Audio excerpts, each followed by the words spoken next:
Greetings, Shalom. Hope everyone is doing well. Thinking of you as we're heading into this Shabbat Parshat Emor. Also, of course, this week is a big week. It's Mother's Day on Sunday. We should be reaching out to our moms and the women in our lives, giving thanks and appreciation for all that they do.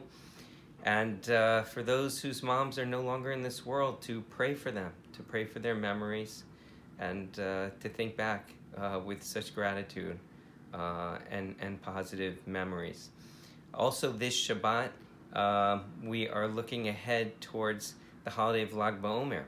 Lag BaOmer is on Monday night and Tuesday. We have a special program planned for Aderet El. We'll have a Zoom call where we'll have the opportunity to hear from my boys, Yair and Michael, who are in Israel. Yair will be sharing some highlights from his experience being in Meron by the grave of Rabbi Shimon Bar Yochai last year on Lag BaOmer, an incredible gathering, probably the largest gathering of Jews every year in the world. So he'll share highlights from that. That will be 5:30 p.m. here, Eastern Standard Time, this coming Monday night.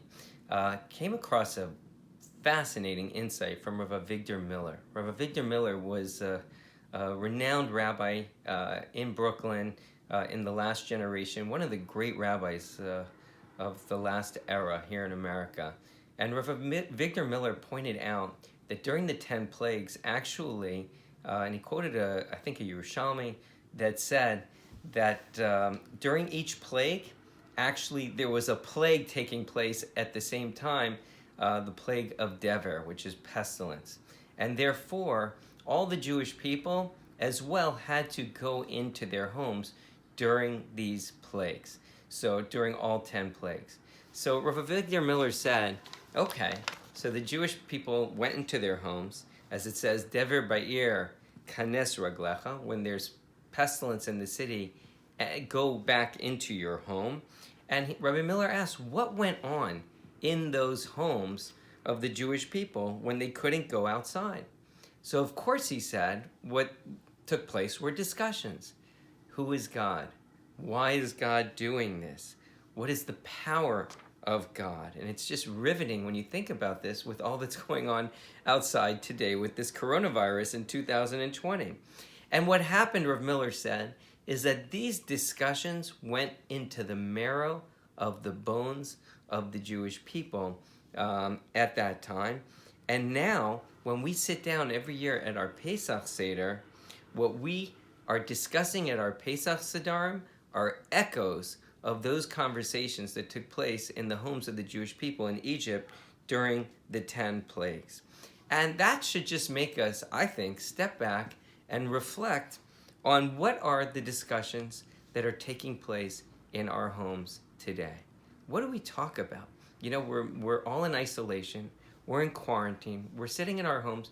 What's going on in those homes? What are our families talking about? And for those of us who are privileged to be sitting with family, and if we're not with family, what are the conversations we're having on the telephone when we reach out to others? What are the conversations we have with family members or friends?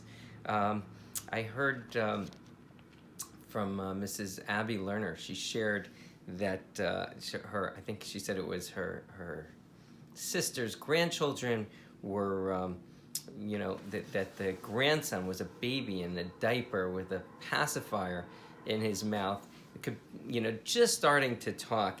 And he goes over to his mother's bedside. And the mother says, Shraga Feivel, what are you doing? He's holding a little book, a book of Tehillim. So she says to this 1-year-old, what are you doing? And he said, I'm davening to Hashem.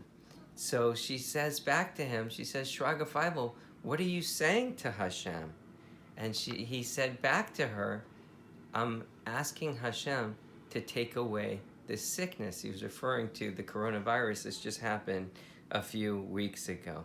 So again, to reflect on the discussions. What are the discussions we're having in our homes? How are we connecting with God? Just to speak personally, it's interesting. Every night my younger children ask me to share stories as we're putting them to bed. So the lights are out and they want to hear stories from my childhood. So what do I tell them? So it's tough to keep coming up with interesting stories. So every night I'm sitting there and I'm speaking about stories of what it was like being a kid in Atlanta, Georgia, and later, living with my grandparents in Washington Heights when I studied in Breuer's. And I would share stories of, going to shul when my grandparents would come to town, and how I would walk slowly with my grandpa to the synagogue, and how I was so proud to sit next to him, to have him, sit next to me or sit next to him on the bench in shul. And I remember when I came to New York and I lived with those very same grandparents, that I would go with them to Soviet rallies, and I remember hanging, displaying the posters or seeing them all around me, demanding the release of Natan Sharansky. And it was just like, these are the memories of being in shul, the memories of kibbud av v'em, or kibbud towards my grandparents. And these are the discussions that we're having today with our children. Today, I don't know if you realize, is actually a holiday. Today is Pesach Sheni, this Friday.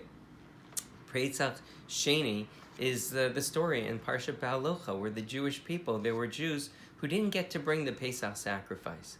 So they approach Moshe and Aaron and they say, Lama nigara, why should we lose out? We want to bring the Pesach sacrifice too. And their intentions are pure and they're good, and they're actually correct, because they said we came into contact with a dead body. Different opinions in the Talmud. Were they transporting the bones of Joseph, or they were transporting the bones of Nadav Avihu, or the bones of a Mace Mitzvah, a body that had been found there when they were traveling in the desert? This is all taking place in the second year of the 40 years when the Jewish people were in the desert. And Moshe goes to consult with God, and God says, indeed, they have a valid point, and Hashem gives them a Pesach Sheni, exactly 30 days after Passover, on the night of the 14th of Nisan, going into the 15th, so on the 15th of Iyar, 30 days later, 30 days after the 15th of Nisan, and so they observed a Pesach Sheni.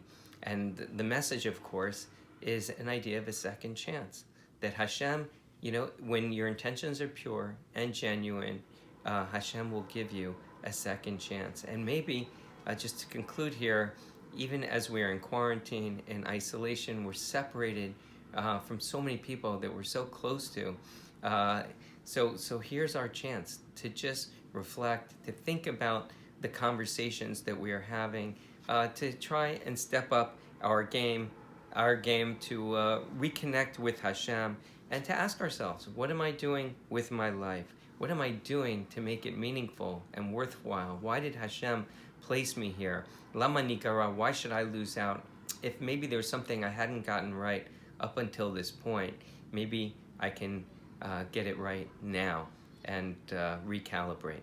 So I want to wish everyone a Shabbat Shalom, a happy Pesach Sheni, a happy Mother's Day, and please God, we'll see you on Monday night, 5:30 p.m., late Monday afternoon. We'll have a meaningful, hopefully, Lag BaOmer celebration. Shabbat Shalom.